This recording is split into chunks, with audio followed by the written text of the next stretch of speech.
ဒီနေ့တော့ကိုရီးယားထမင်းတုပ်မှာသုံးတဲ့ဆော့လုံနီးလေးတွေ့လို့ပိုကိုရီးယားထမင်းတုပ်လေးလှုပ်စားပါတယ်ရှင်သူ့လုံနီးလေးကလွယ်တော့လေပိုးလေးလှုပ်ဖို့စိတ်ပါသွားတာပါစီထည့်တယ်ပြီးတော့ဒီဆန်မှုန့်ကိုရေဖြော်ထည့်တယ်ငရေကတိအယောင်တင်မှုန့်ပေါ့နော်အဲ့ဒါလေးကိုပိုမြမြထည့်တယ်ရတာတော့ကတော့စားရဲမှုန့်ဟင်းခတ်မှုန့်ရဲ့တကြားလေးရေထည့်ကြံညူးထည့်တယ်ဗနီလာလေးထည့်ပြီးတော့မပစ်မကျဲလေးကြိုးလိုက်ရုံပါပဲရှင်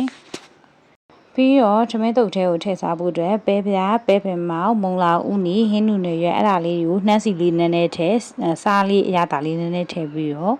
လှော်ထားပါရရှင်ကြက်သားကိုတော့ကြက်တုပ်အနီရဲ့ဂျင်းလေးရဲ့စီတက်ပြီးတော့နှမ်းစီလေးနဲ့ပဲပေါ့နော်စားအရသာလေးထည့်ပြီးတော့ကြော်ထားလိုက်ပါတယ်တခွားသီးလေးကိုလည်းထည့်ကျင်လို့ချစ်ထားလိုက်ပါတယ်ပါဝင်ပစ္စည်းရဲ့အားလုံးအစင်းသင်းဖြစ်ပြီးဆိုရင်ကိုရီးယားထမင်းတုပ်လေးလုပ်လို့ရပါပြီဆန်အောင်တော့ပို့ဒီနေ့အိမ်မှာရှိတဲ့ဆန်ကိုပဲသုံးလိုက်ပါတယ်ကြက်ဥလေးတစ်လုံးကြော်လိုက်တယ်အရသာအတွက်ကတော့ဘဲငံပြားကြီးအကြီးလေးနည်းနည်းချဲတယ်ဆော့လေးထည့်ပြီးတော့တုပ်လိုက်ရင်ကိုရီးယားထမင်းတုပ်လေးရပါပြီရှင်ဒီဆော့လေးနဲ့တုပ်စားတော့စားလို့တော့ကောင်းပါတယ်တစ်ခါလဲ ready made တွေကဝယ်ရတာခတ်တော့ဒီလိုလေးကိုယ်တိုင်လုပ်တော့ကုန်ကြစိတ်လဲတက်တာတယ်အဲ့တော့လိုက်လို့စားကြည့်ပါရှင်